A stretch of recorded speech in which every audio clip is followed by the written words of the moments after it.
Well, we got the sawmill shed cleaned up. I told you I was going to move everything. This is the shoot house. In the last video, I had my saw set there and we had wood and all that. Still got a pile of 1x6s there I'm gonna haul down to the other end. But we moved everything down here.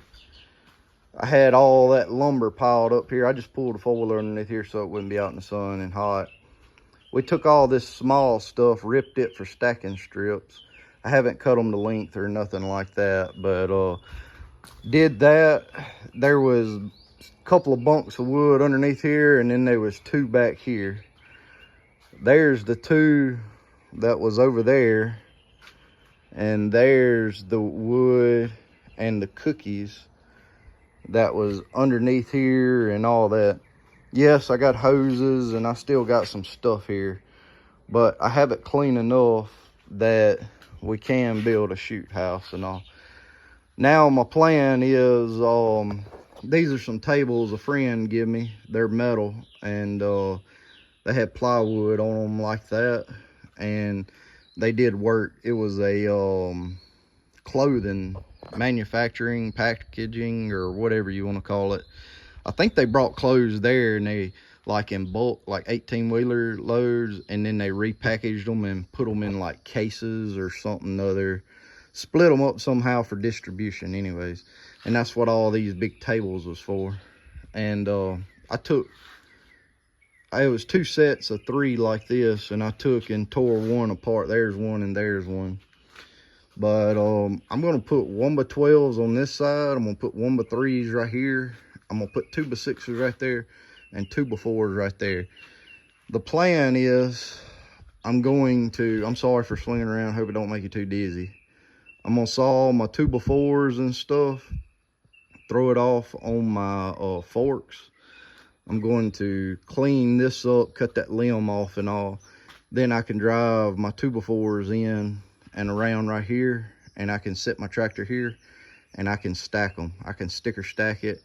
If we're busy that week and I know I'm gonna be building a bunch, I won't sticker stack it. I'll just flat stack it just like these 2x4s are. But if I'm just out here in the evenings, got a little time, I'm gonna try to stack and have enough to build 2 or 3 shoot houses and do like that. But I don't want to get way far ahead because I like the green lumber building shoot houses better. Yes, it's heavier, but it's not crooked and warped, and it don't have waves in it, you know, just little things. You can look out on this wood yard here and see how it bows. See how they bowed over there and got a little crook in it.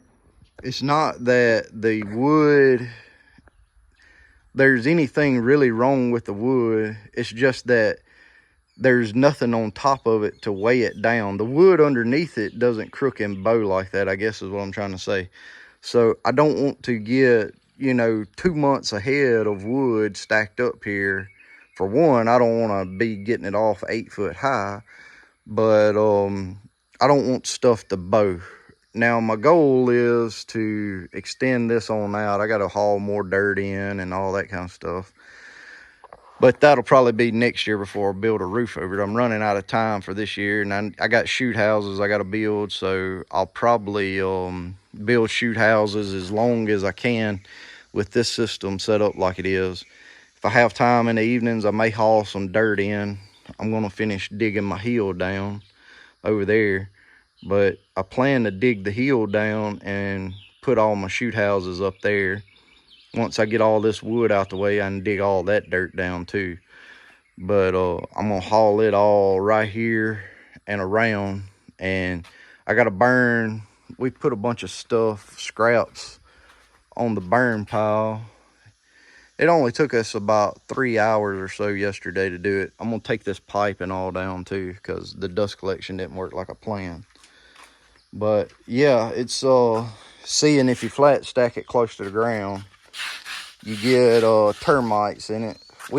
That's why a lot of that wood over there is thrown away. We use some for putting underneath the feet there, but termites will get on it and eat it up and all that. But anyways, the goal is now I can take the 2x6s. It don't take as many 2x6s as it does 2x4s or 1x12s and 1x3s to do. So I'm gonna put 2x6s in the middle. 1x3s are light, 1x12s are heavy, and I need a lot of 2x4s. So I'll put the 2x4s on the outside and the 1x12s on the outside. Or when I say 1x12s, they're 3/4 by 12 and 3/4 by 1 inch. 2x6s are 1.5 by 6 inches, and 2x4s are 1.5 by 3.5.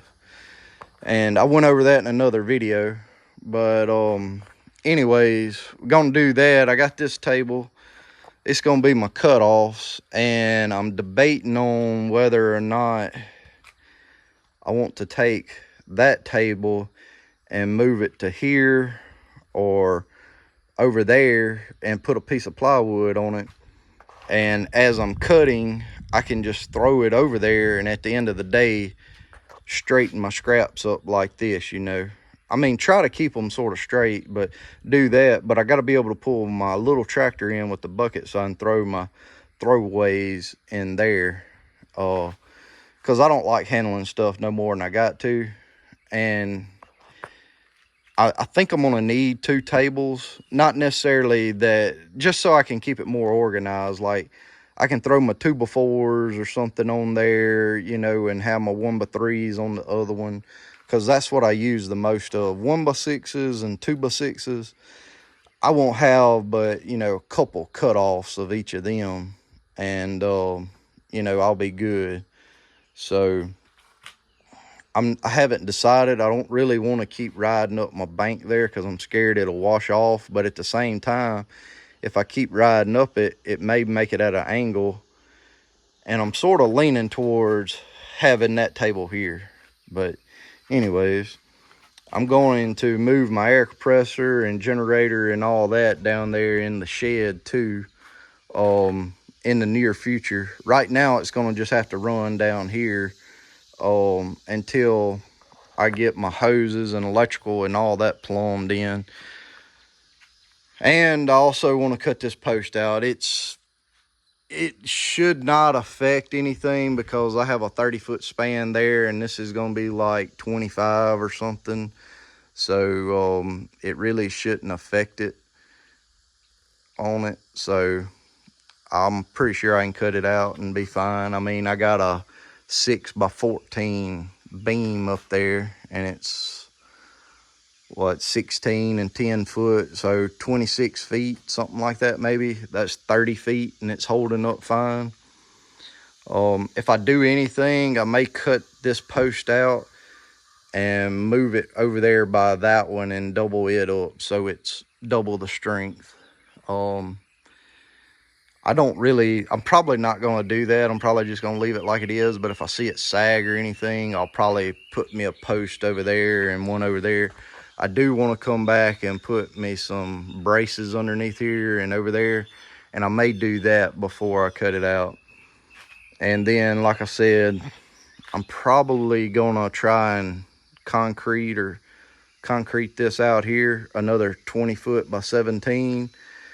And then I definitely want to concrete 20 foot out in front of here, and that'll be 56 feet or something next year, 56 by 20, so that I don't have that mud hole right there trying to get my logs underneath there. And then I got a work area to build shoot houses and all in it, because it takes so much room and I don't have enough. I thought I built the shed big enough, but I did not. But being able to build down here is fine. And if money's tight, I won't add on to it next year, of course. But you know, it'll be in progress anyways. The concrete's what's the most expensive. The wood is virtually free. It'll cost me the tin and the labor to get it put on, but that's about it. But anyways, that's an update on the sawmill shed. Sawmill shed, deer shoot house and all build. So if you like the content, let me know if you want me to make a little more about it. And we'll see you on the next one.